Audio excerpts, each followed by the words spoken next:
Hi everyone, welcome back to my channel. I am here with my first weight loss journey update. It's been about a few days now since I uploaded my first video, just, announcing my journey and talking about how I got here. Excuse me. I have been struggling. It has not been easy diving into this. I didn't think it would be a cakewalk, but obviously, to change your whole lifestyle, it takes time and it takes work and it's not comfortable and it's not easy, and that's just something I have to live with. Life isn't always going to be comfortable and pleasant. One of the promises that I made for myself was to be forthcoming about, my struggles and my journey and just everything, related to my attempt to better my life. After uploading that video, I was overwhelmed with the support and feedback from everyone that watched, and I'm just really grateful, to have such caring people behind me and, support this effort I'm making to really improve my life. This effort I made to improve my life, and a wave of emotions came over me, and that's not something I was prepared for, but I am an emotional eater, and I don't know how to deal with those emotions other than eating. So that night after uploading the video, I did in fact binge. I ordered 2 large pizzas and a whole bottle of soda, and I ate it all. I didn't eat it all at once. I ate as much as I could, and then took a break and then ate the rest. But I am disappointed in myself, I feel like a hypocrite, weak, coming on here and saying all of these things and sympathy of people just start out on such a bad foot. I decided that I need a fresh start. I talked about all the reasons, leading up to how I got here, but I don't think I was prepared for what comes with making that step and that leap into losing 200 plus pounds. I realize now that it's not just physical lifestyle sort of thing, it's also a mental health thing, and it's just it's important to address the mental as it is the physical in losing weight.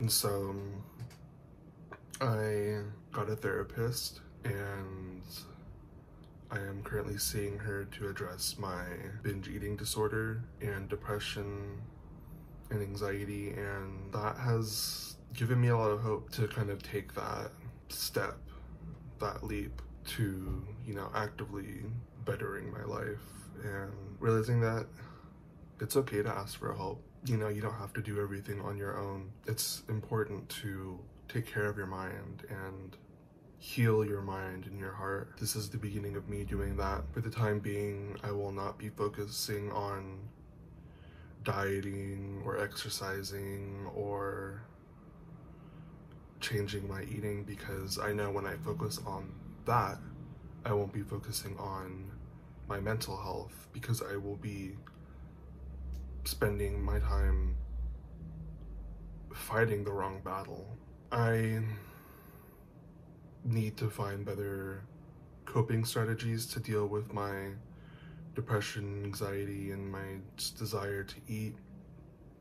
I need to give myself structure and discipline. I need to realize just that this isn't something to be taken lightly.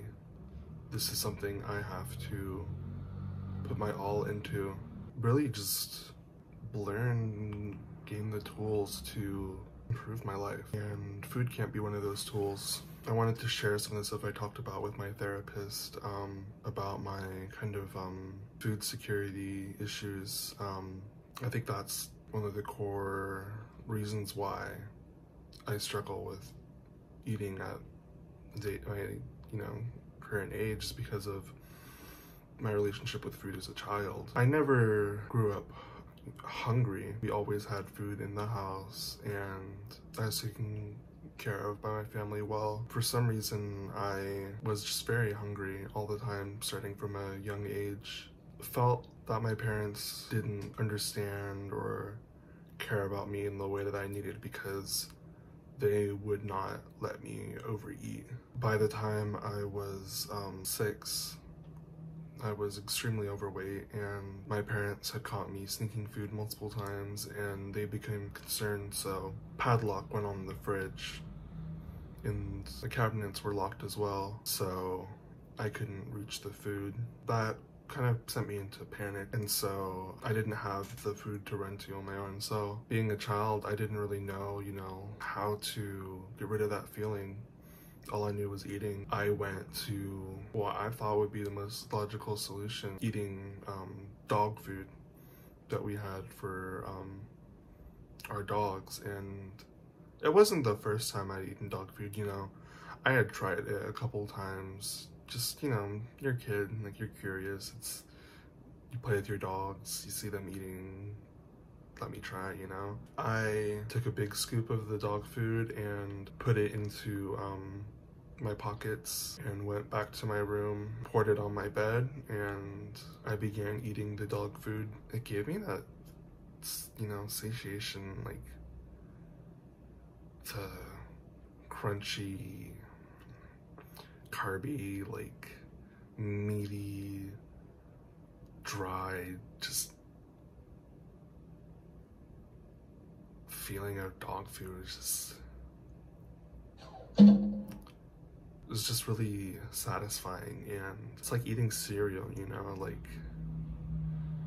just like the act of it was really satisfying as well, having to chew and chew and hear all the crunching noises, and I just didn't want to stop. It's like eating a bag of chips, you can just keep going and going and going. I would fill myself up on dog food, and every night when I was hungry, I would go to the laundry room where you kept the dog food and, get my big scoop and go to my room and eat my dog food. That continued for a while, and I think during that period of eating dog food, I gained faster than I gained before. I think, eating the amounts I did during the day and then having full servings of dog food at night really contributed to my weight gain. And I think, just with what goes into American dog food, I think it messed up with my nutrients and metabolism, because humans aren't meant to be eating dog food. I know that now, but yeah, I think it messed with my digestion, and so I was very bloated. My belly was really big as a child. I looked pregnant. I had a big swollen belly, and I was chubby everywhere, and it was not good, like I felt like an animal. The only way, to deal with that was to eat. So it was this vicious cycle, of like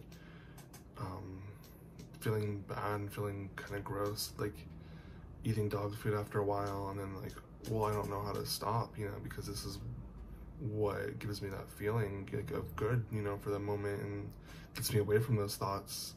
So, it became this vicious cycle of just eating dog food every night and feeling bad about it, and over and over again. And eventually my mom was doing laundry one day and checked my pockets, and a bunch of kibble fell out. She asked me, have you been eating dog food? And I said no, because I didn't want to give up my addiction. And she's like, well, why is there dog food in your pockets. Oh, I was training the dog and left it at that, and then they began noticing that they were running out of dog food a lot quicker than they usually would. That's when they knew. They talked to me about it and said it was okay, and I didn't need to hide it from them. And so I think it was like by the time I was like around 7, 8 maybe, I came clean about being addicted to dog food. My parents were upset, and felt bad that it had come to that, and so they had started locking up the dog food as well. And so I didn't, have that as, a comfort. Gosh, just even thinking about it now, like it was like the, let me see what it's called. It was Taste of the Wild brand dog food. The one, with like the wolves and stuff on it. My favorite was the High Prairie flavor. That's what my family got for my dogs, and it was just the perfect thing for mindless eating. I've had episodes where I've gone back to eating it. It's not the same, being an adult, knowing that there's better food to eat than dog food, but there'll be times where I'm like, yeah, like that sounds nice. I could go for, a bowl of dog food. Not having it, after it got locked up, it just filled up more during the day, I started stealing more food and taking food from people at school and getting extra lunches and stuff like that. And I didn't gain weight as fast as I did, with my nightly dog food binges, but it obviously continued. I overcame it, just not having it for a while, not having it accessible to me. But there were times where I tried to get it from the cupboards, broke the cupboards, and tried to break the locks, and I did get into it a few times, but I got in trouble, and they moved it and hid it from me. So it's kind of stopped after that. But I would like to advise everyone to not eat dog food, especially if you're in America. It's not meant for humans. It's not safe for humans. They use the leftover meat and carcasses from animals and parts that aren't fit for human consumption. They grind it into meal and mix it with a bunch of, chemicals and preservatives, and it's just not good for you. So please, if you're looking for a snack, don't eat dog food. Go get something healthy, something digestible for humans, because that's dog food, isn't it? I'm an adult now. I have resources available to me, and seeing my therapist and talking to her about that really helped her help me to realize that it does revolve around comfort eating and just giving myself tools to overcome, feelings of anxiety and depression, discomfort through activities other than eating. So next video, hopefully I'll be sharing some of those activities with you. I've started journaling, coloring, reading, listening to music, and just stuff like that, to take my mind off of food. And that's one story I wanted to share with you guys, just kind of give more context to how I got here and how I'm gonna get out of here. So yeah, thank you for watching. Leave me a comment, like this video, subscribe.